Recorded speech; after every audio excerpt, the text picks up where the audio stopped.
Hey everyone, today I am talking with Akino Hayakawa of Coldwell Banker Pacific, soon to be Coldwell Banker Realty. How are you today, Akino? Very good, David. Thank you so much for having me.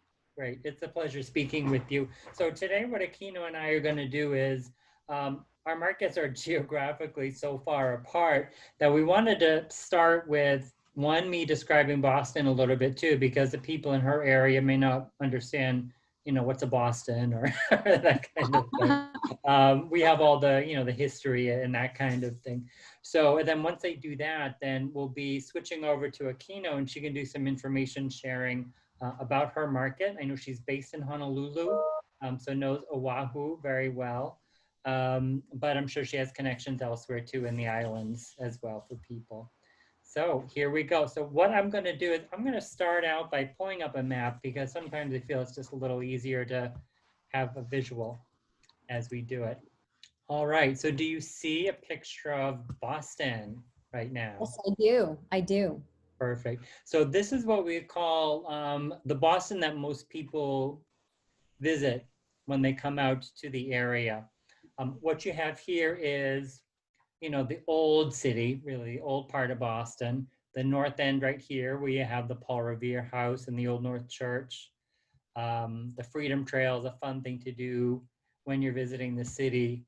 And of course, over here, there's Cambridge, MIT, Harvard, Bunker Hill up here. And then down here we have, the southern close neighborhoods of the city, the Back Bay, which is this whole area was filled in. It used to be a mill pond years and years ago, Oh, a century ago. Yeah, so a lot of what you have here is landfill in the area. Along over here, Boston used to basically follow Tremont Street here and 93 Corridor South. It was really a peninsula at one point. I see. And then over the years, they kind of tore down parts of the hill, Beacon Hill, and filled in the land around there.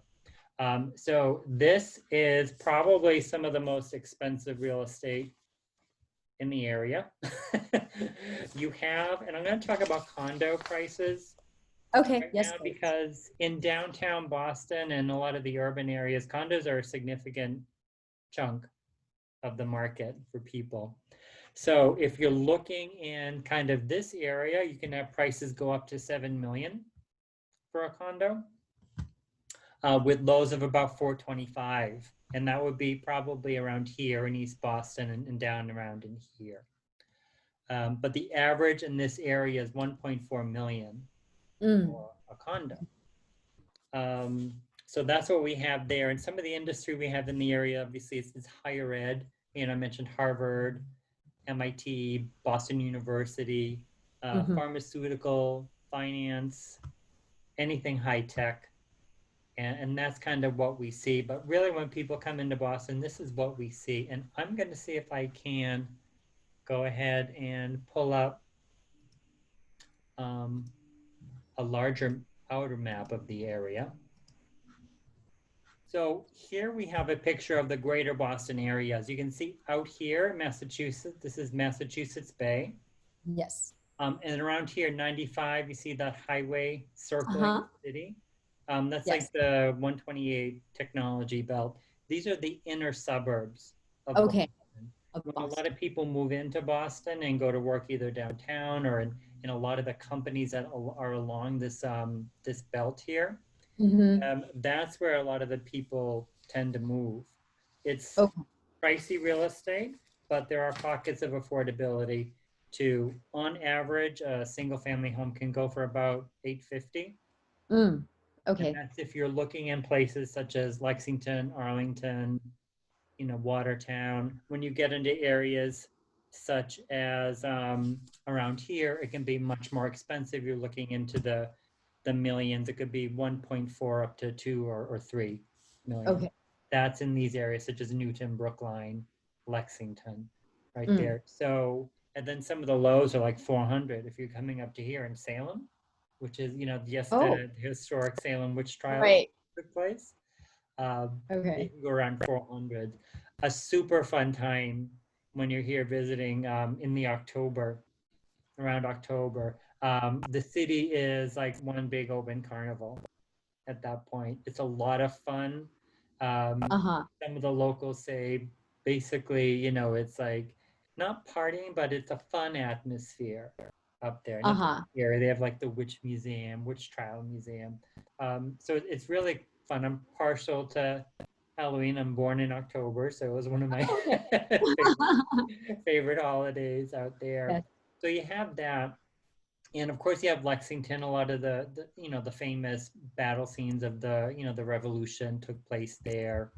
Down Mhm. in Boston proper, there's the site of the Boston Tea Party. So a lot of the stuff that you heard about early, Revolutionary War period, is around in this area. So when you're in these outer communities, the Lexingtons, Miltons, Quincy's, even coming up into Melrose and Medford, Boston is kind of like a hub, hence the nickname, hub of the universe. So you have a lot of the commuter rails all heading into Boston. So Mm. a lot of these towns that are on commuter rail, they can be Waltham, Watertown, Medford, up into the greater suburbs, heading up into Burlington and Reading.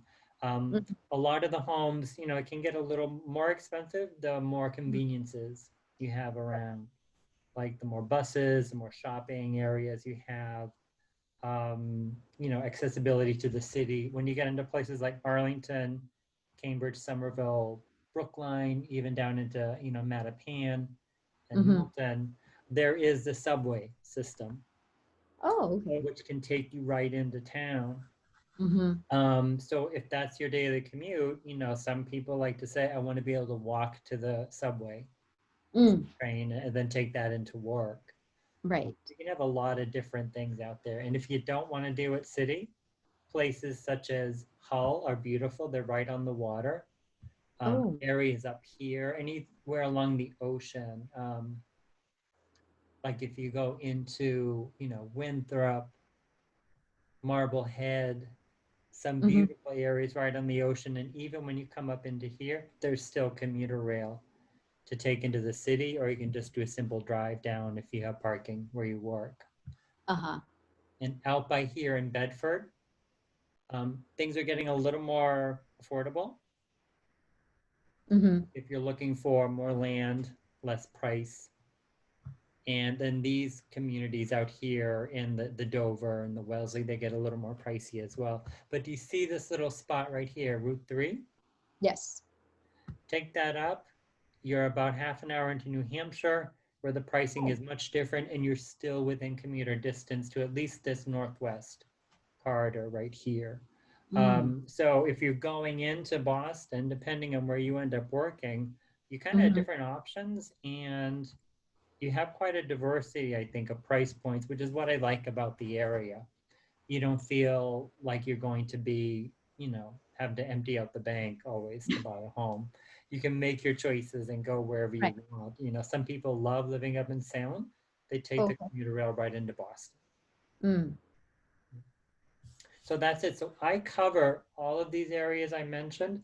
These are areas that I cover specifically. So if you have any questions about any of those areas, I'd be happy to talk to you, even if it's just share or get to know a little bit about an area, because I do work a lot with relo clients coming in Mhm. from different parts of the country and even different parts of the world. So I'm always happy to talk and just share information about the market. Thank you so much, David. This was great. It was 101 on Boston for me. Thank you. So if you don't have any questions, then, let's talk about Hawaii. Okay. Thank you so much for the Boston tutorial, David. You're welcome. So, a little bit about myself. So, I grew up in LA, David. And then growing up in LA, my father was in the investment and development business. So, I went to open houses as a small child. Nice. And then I love interior design. I started subscribing to Architectural Digest in my 20s. And then I actually went to a university in Japan, majoring in political science. So Really? growing up in LA, yes, I had never lived in Japan, but my father was like, you need to attend a university in Japan. So I speak both English and Japanese fluently. Well, that's another video altogether, talking about that experience. That's fascinating. So Japanese is an important language then, would you Yeah, say, for your market? it is. And that's why I feel like this is great because I said I was majoring in political science. I wanted to become an ambassador. I wanted to be the bridge between the United States and Japan, but I didn't pursue that career. Upon graduation, I started working for LVMH, Mm-hmm. Moët Hennessy Louis Vuitton. It's a French conglomerate in luxury brands. Okay. And that's where I learned many different things.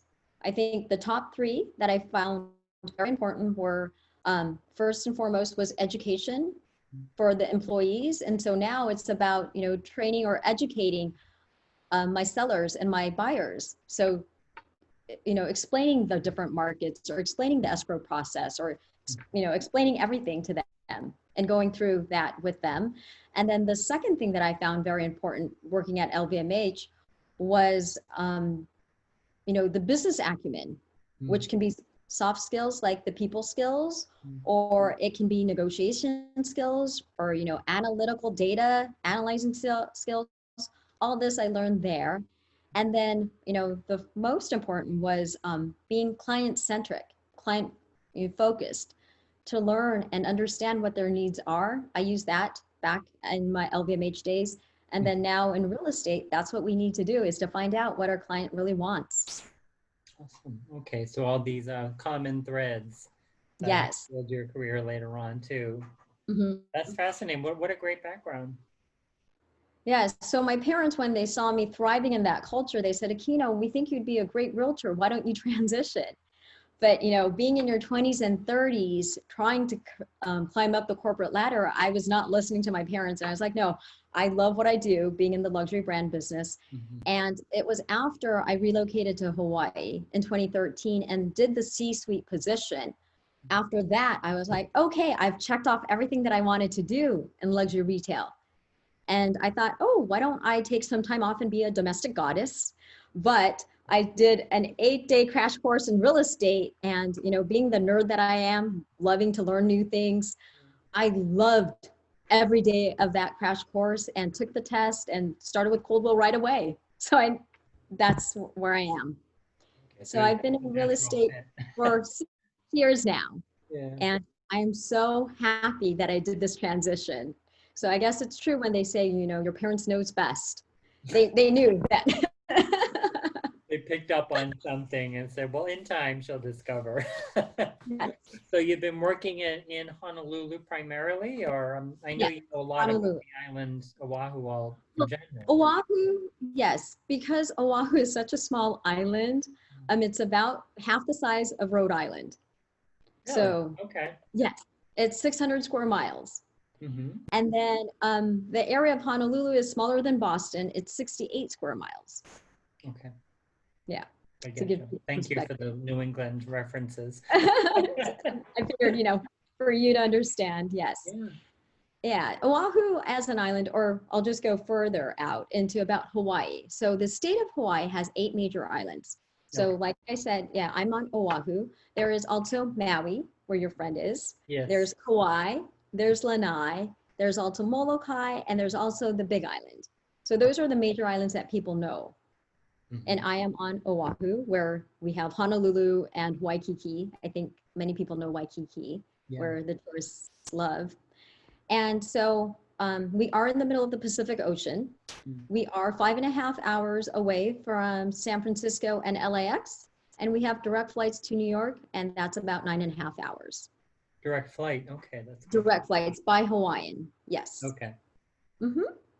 So Good. it's very convenient, and it's close to Asia as well. Japan's like 6 hours away. Okay. Closer than Mhm. New York. It's closer than New York, yes. Okay, can see the Mhm. connection then. Okay, very good. Well, thank you for the overview for the folks back here in Boston. Good. Yes, So, did you want to talk a little bit about the market there then? of course, yes. I just wanted to share that, we have very strong military presence too Oh, okay. here in Hawaii, yes. So it's about 21% of the population.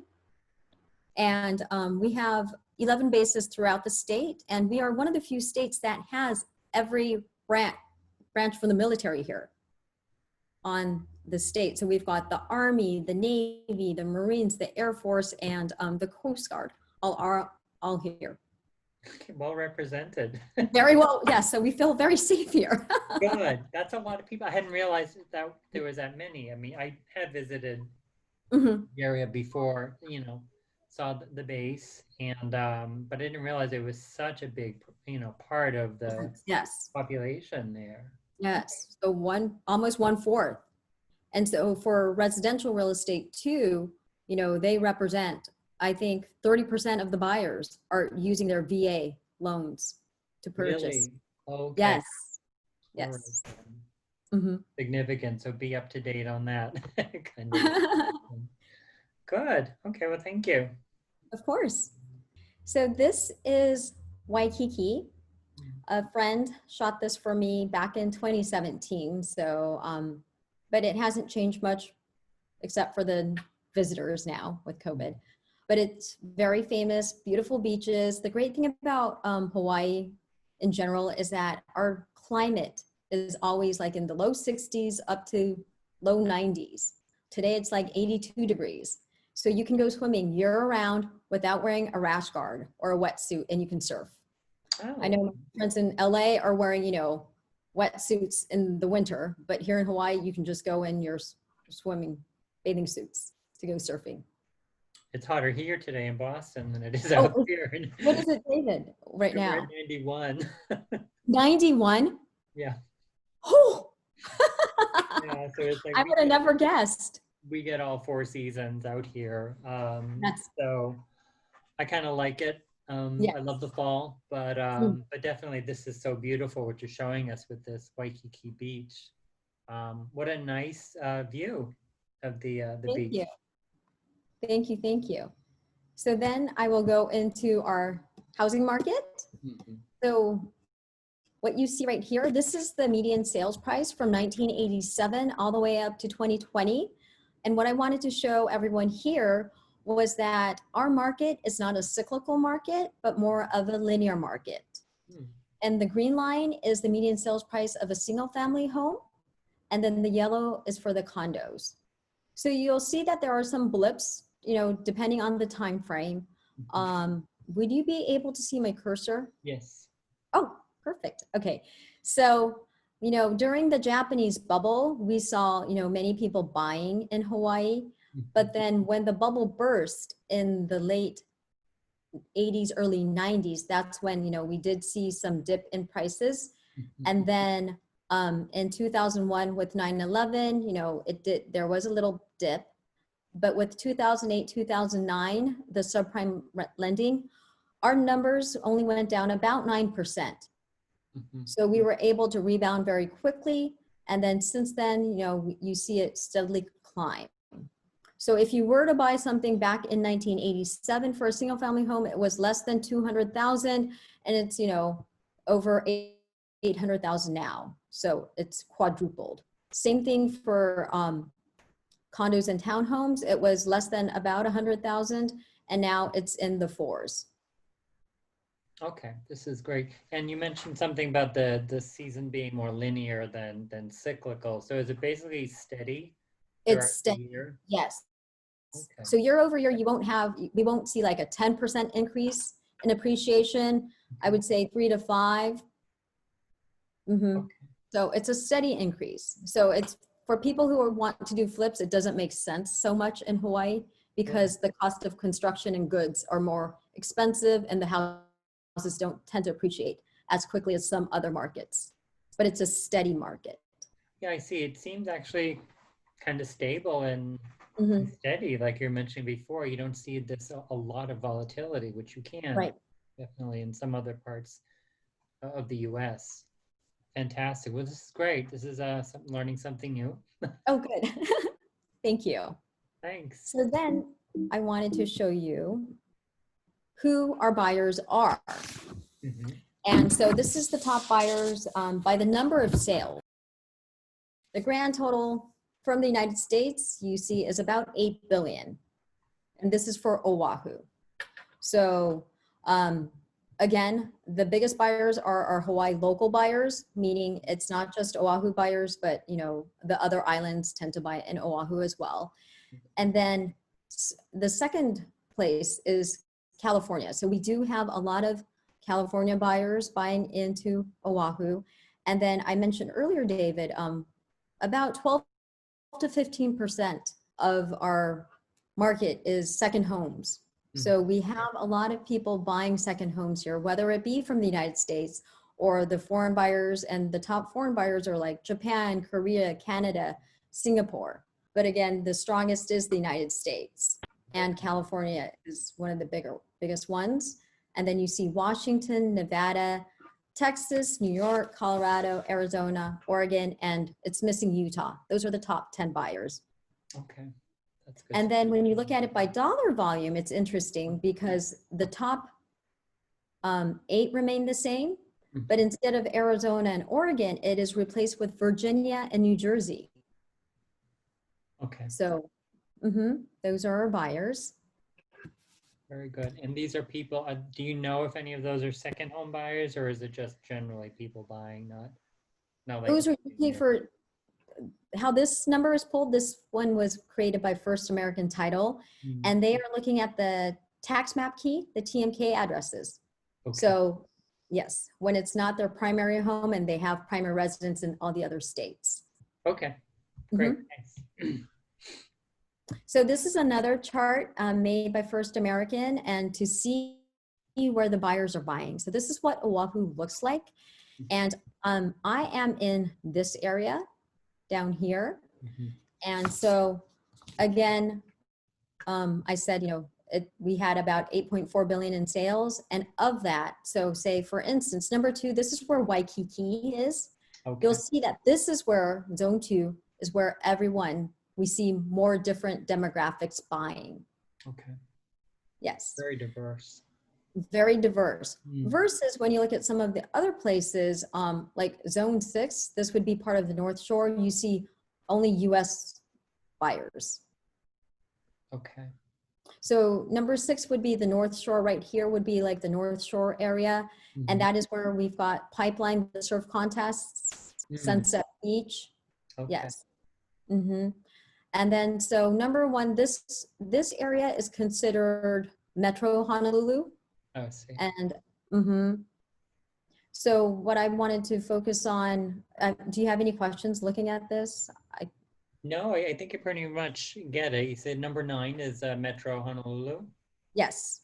Okay. And then with 1 and 2, would those kind of be in that area? Is that like East Honolulu, would people call it that? 1, 2, yeah. So all of this is actually Honolulu. Okay. And then this is considered central. And so this is where like Pearl Harbor is and Mililani, and yes.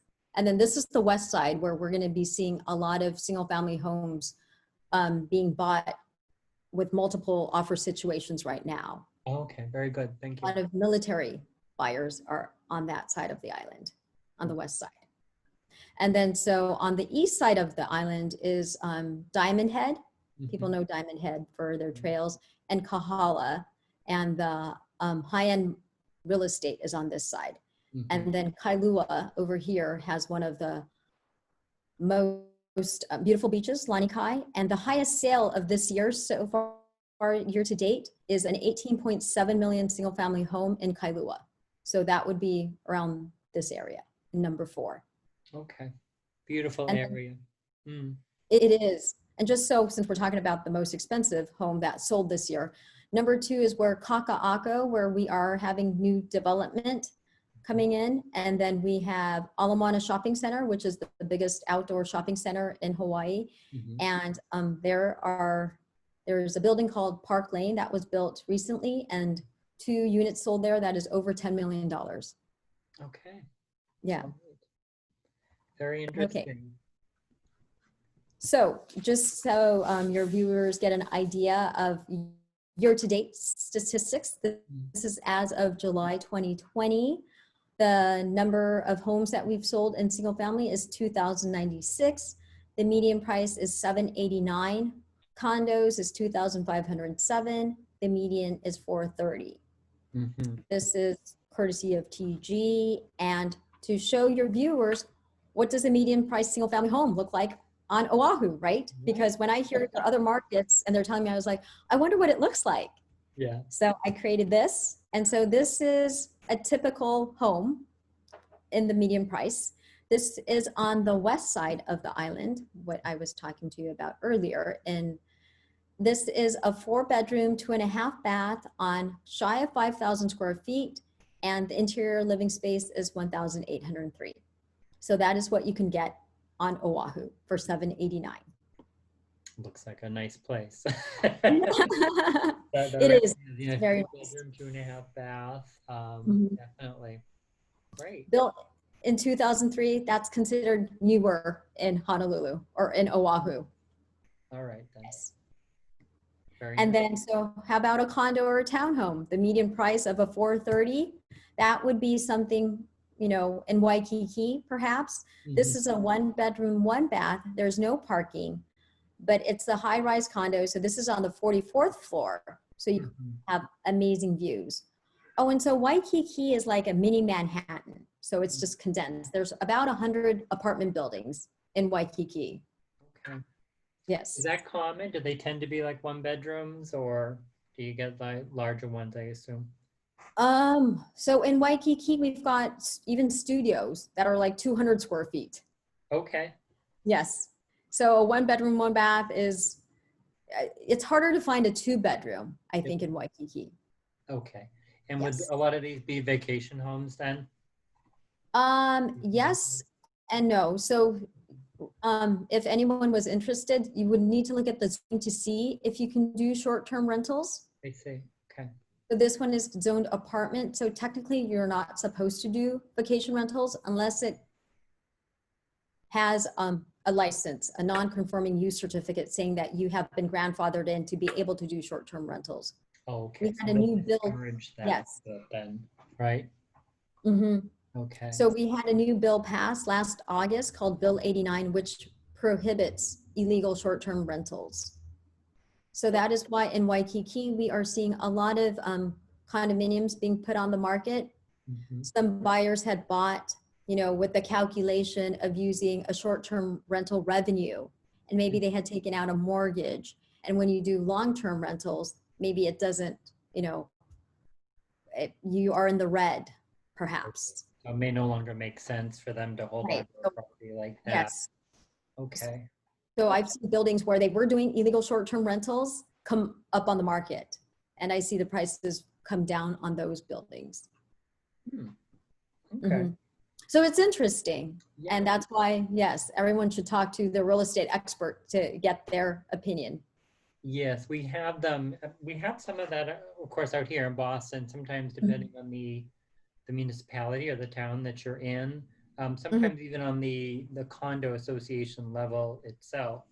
So you need to review the condo docs closely and say, if you plan to rent that out at some point, if your town allows it, then you need to do a double check and make sure the condo association allows it. So when I have people talking to me about, you know, maybe having a condo as a first-time home, you know, we have the conversation. I said, is this something that you think you would just sell and upgrade, or would you consider renting? And they're like, well, we might rent it out. And I say, well, you know, have your attorney go through the condo docs to make sure that's possible. In Boston, I mentioned attorney only because attorneys are very much a part of the whole process out here. We don't really go to title companies.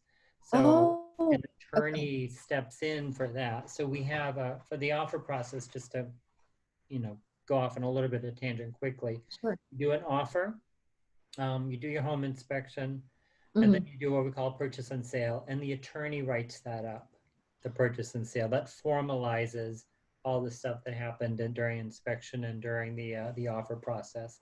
And then you go to close. Wow, is the purchase sale like the contract? Yes, that's the final contract. So you have one contract is the offer, general terms. Then you get your home inspection if you're waiving it, and that's happening here. People are sometimes waiving home inspections because it's competitive. Exactly. Yes, exactly. So then after that, the offer gets written up, then your attorney will formalize the purchase in a purchase and sale document. Then we Mhm. go to underwriting with the loan, and then, we close after that. Wow, Yeah, so it's that a is little different. very different. Yes. So, Wow. depending on, I guess, on where you are in the country, like if I get people moving in from out of state, Mhm. I sometimes ask them, I said, which state are you coming from? And sometimes that gives me a bit of a clue, because that will change a bit the buyer presentation, or sometimes even the seller presentation that I give, because I need to make sure that they're aware of just the process. Nothing big. No, that is very true though. That does make a difference. One of my first buyers they were retiring from Chicago, and they wanted an attorney present for the closing. And in Hawaii, the attorneys don't get involved. Yeah. So it was interesting to Yeah. learn that way too. Mm-hmm. Yeah, I mean, it can be a shock sometimes. It's like, why do you want an attorney? Are you suing? It's like, no, it's just. Each state is so different. And that is why I love talking to different realtors and their escrow process. We learn something new every time. So Oh, thank you, David, for sharing that. Yeah. you're welcome.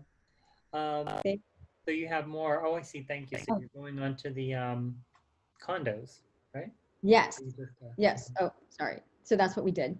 And then, I wanted to share, because I'm always curious when I learn about a new market. So what is the most affordable?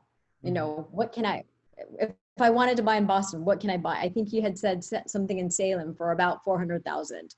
Yes. So for Oahu, what would it look like? Okay. And that would be right now, what's on the market is this home for 325,000. This is in Metro Honolulu. Okay. And you see, we've got the airport here, we've got Honolulu, we've got Waikiki and Alamana over here.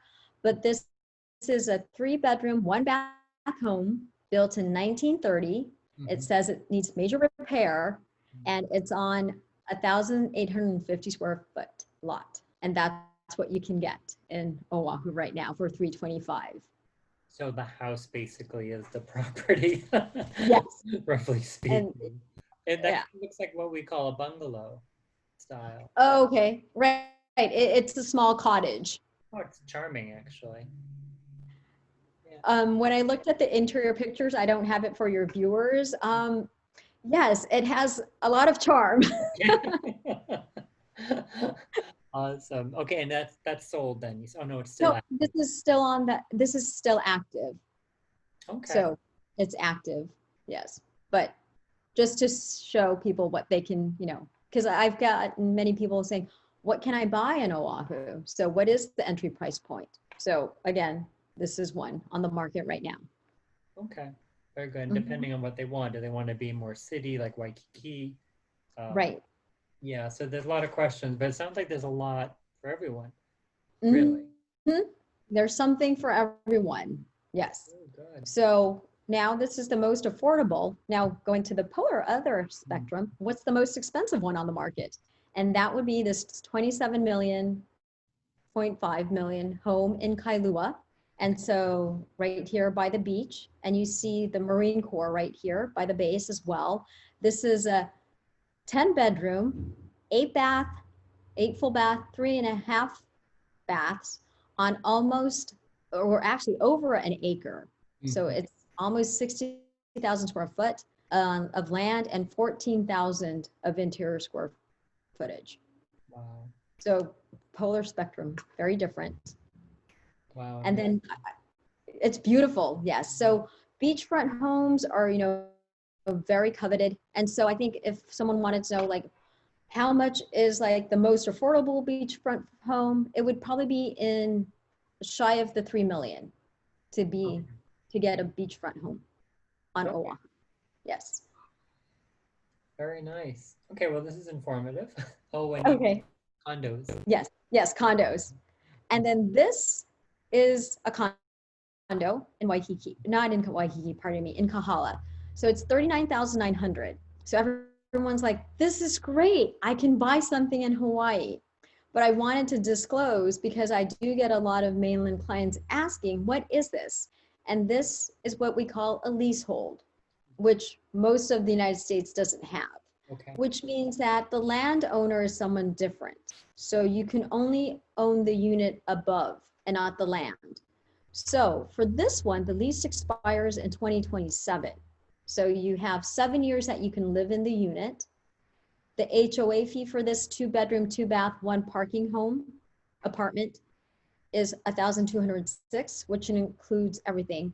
But the lease rent, it's like paying rent, is $2,566 plus the property tax. So every month you pay over $4,000 to live here until 2027.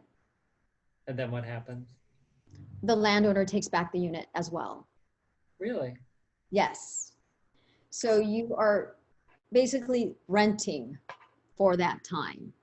Some units that are leasehold, the fee will become available and you are allowed to buy the fee from the landowner.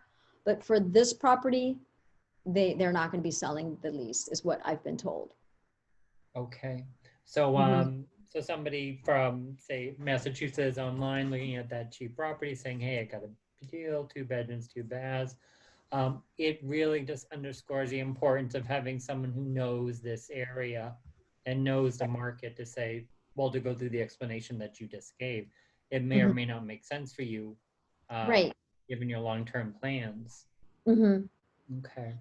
This isn't a great area. This is Kahala. Yeah. So it is a lifestyle. And that's what we're seeing. It's for the people who want this lifestyle for a certain duration. Okay. And it was built in the 60s. Yes. And it's oceanfront too, condo. All right. So it's just like kind of a balance of what they want, what their desires are and values. Yes. And, you know, if they want to own a home, fee simple. Right. Then this isn't for them. We don't see that mentioned a lot out here, even the land tenure type, because it doesn't pop up as a question at all. It's very, very rare to see something like this, but that explains probably the price. What was this, a 39? Okay. Okay. 39,000. Yes. Okay.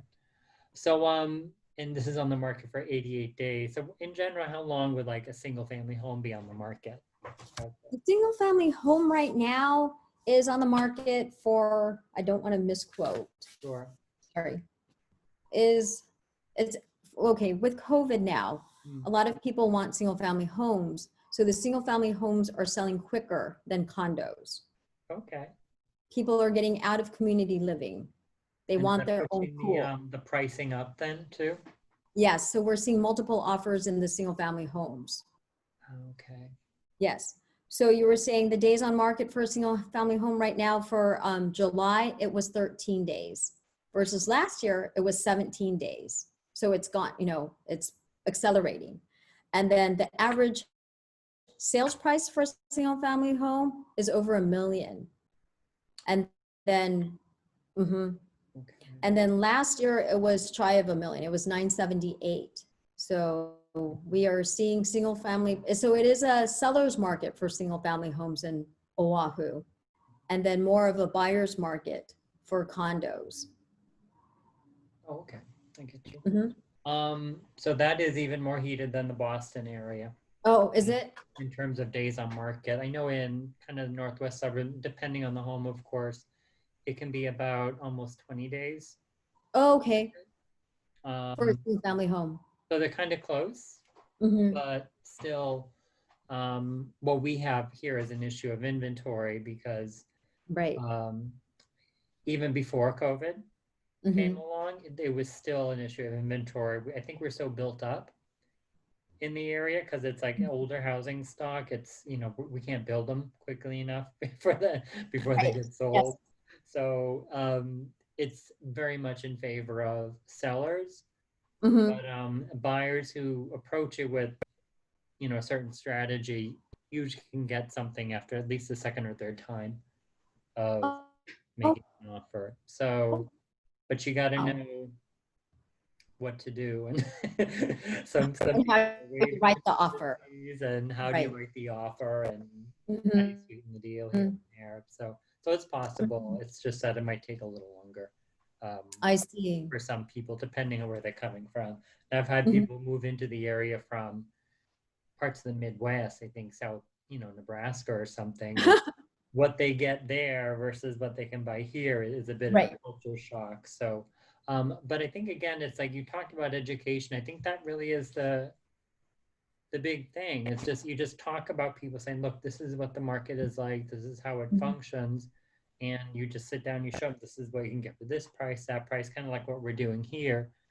So people go Mhm. into it with, eyes wide open and a little more informed. So that way they can see what would be a potential, something that could potentially work for them or not. So Right. this is fantastic. Oh, good. Thank you. Thank you.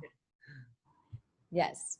So this is the most affordable condo. I will show you the most expensive one just for your viewers so they can see. So this one is on the market right now. It's been on the market for almost a year, 362 days. It's 17.5 million. It's in Kaka'ako where we have Howard Hughes Mhm. doing the develop. Have you heard of Howard Hughes? They do development in Las Vegas and New York and parts of Texas, I believe. Okay. So they create master plan communities.